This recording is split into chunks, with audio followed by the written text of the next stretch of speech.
Hello friend, চলে এসেছি আবার নতুন একটা মিনি ব্লগ নিয়ে। তো এদিকে ছিল আমার শ্যুট, যার জন্য আমি বেরিয়ে পড়েছিলাম শ্যুটের লোকেশনে যাওয়ার জন্য। আর শ্যুটের লোকেশন ছিল আমার বাড়ির থেকে কাছেই, যার জন্য আমার বাবাই দিয়ে আসতে যাচ্ছিলো। এদিকে আমি পৌঁছেও গেলাম শ্যুটের লোকেশনে, তারপরে শাড়ি পরাও হয়ে গেল।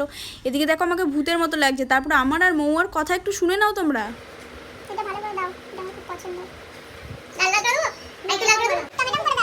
টমেটো টমেটো গাল, টমেটো টমেটো নাক, টিয়া পাখির ঠোঁট সব করে দেবো। আজকে মডেল বলেছে আমাকে লাল লাল গাল, লাল লাল ঠোঁট, লাল লাল নাক করতে।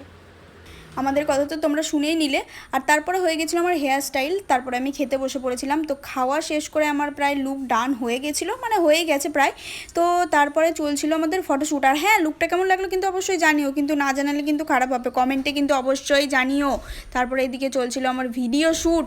আর ভিডিও শ্যুট হওয়ার পর এদিকে দেখো আমাদের রথের মেলা বসবে, তার জন্য বসেছিল ছোটো ছোটো দোকান আর নাগরদোল্লা। হ্যাঁ, তোমরা যদি কেউ আসতে চাও অবশ্যই কিন্তু চলে এসো, ঠিক আছে। আর তারপরেই আমি চলে এসেছিলাম বাড়ির দিকে। আর এদিকে দেখো বাড়ি আস্তে আস্তে ওয়েদার পুরো খারাপ হয়ে গেছিলো, মানে পুরো সন্ধেই হয়ে গেছিলো, আর ওয়েদারটাও খুব একটা ভালো ছিল না। তারপরে আমি চলে এসেছিলাম বাড়ি। আর এদিকে মানে বাড়ির রাস্তাতেই ছিলাম, হাতে একটা স্প্রাইট নিয়েছিলাম আর নিয়ে সোজা চলে এলাম বাড়ি। তো আজকে ব্লগটা ছিল এটুকুই। তোমাদের যদি ভালো লাগে লাইক কমেন্ট শেয়ার করো, আর লুকটা কিন্তু জানিও কেমন হলো। চলো টাটা।